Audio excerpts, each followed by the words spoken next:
Assalamualaikum warahmatullahi wabarakatuh. Salam sejahtera bagi kita semua. Selamat datang di channel Bocah BPKN. Pada video kali ini saya ingin berbagi dan belajar, yaitu membuat video rangkuman pembelajaran pendidikan Pancasila dan Kewarganegaraan di era digital. Dan tidak lupa kata yang selalu memotivasi saya, yaitu bisa karena terbiasa. Jangan lupa dukung channel ini dengan cara klik tombol subscribe-nya, klik tombol loncengnya, like, komen, dan share. Semoga bermanfaat bagi kita semua. Pada peta materi kita masih membahas hak dan kewajiban asasi manusia dalam perspektif Pancasila. Pada pertemuan kali ini yang kita bahas yaitu subbab D, yaitu upaya penegakan HAM. Yang nanti di dalamnya yang akan kita bahas yaitu yang pertama ada upaya pemerintah dalam penegakan HAM. Lalu ada upaya penanganan kasus pelanggaran HAM. Selanjutnya kita menuju materi pembahasan. Upaya pemerintah dalam menegakkan HAM. Hak asasi manusia telah diakui oleh masyarakat dunia, namun dalam pelaksanaannya masih banyak pelanggaran HAM yang merendahkan martabat manusia. Pemerintah telah berupaya menegakkan hak asasi manusia yang diwujudkan dalam berbagai bentuk, yaitu sebagai berikut. Yaitu penegakan HAM di Indonesia secara kelembagaan, perlindungan, pemajuan, penegakan, dan pemenuhan hak asasi manusia merupakan tanggung jawab negara. Terutama pemerintah dalam hal ini, pemerintah membuat lembaga-lembaga perlindungan HAM. Yang pertama ada Komisi Nasional HAM atau yang sering kita dengar yaitu Komnas HAM. Lalu Komisi Nasional Anti Kekerasan Terhadap Perempuan. Lalu ada Pengadilan HAM.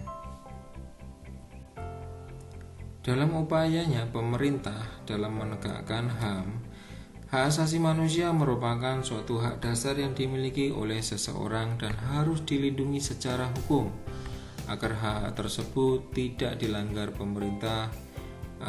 Lalu pemerintah membuat instrumen untuk melindungi hak tersebut. Instrumen HAM dibedakan menjadi dua, yaitu yang pertama instrumen HAM nasional.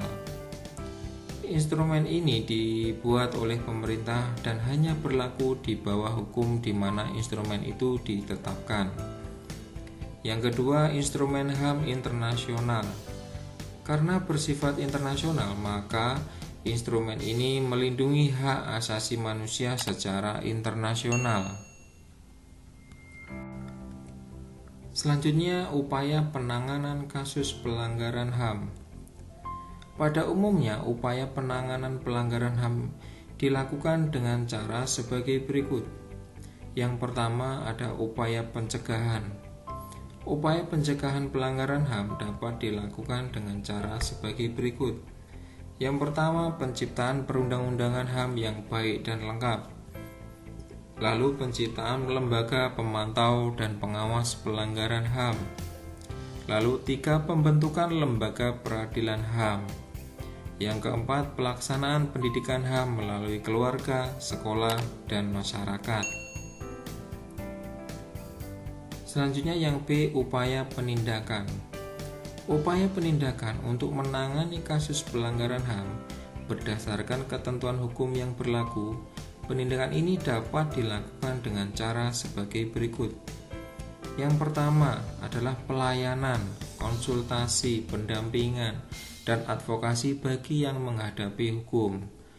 Lalu yang kedua, penerimaan pengaduan dari korban pelanggaran HAM. Yang ketiga, investigasi dengan cara pencarian data dan fakta. Yang keempat, penyelesaian perkara dengan upaya perdamaian, negosiasi, mediasi, konsiliasi, serta penilaian ahli Komnas HAM. Lalu penyelesaian perkara pelanggaran HAM berat melalui peradilan di Pengadilan HAM. Sekian, terima kasih. Semoga pembelajaran hari ini bermanfaat bagi kita semua. Saya akhiri. Wassalamualaikum warahmatullahi wabarakatuh.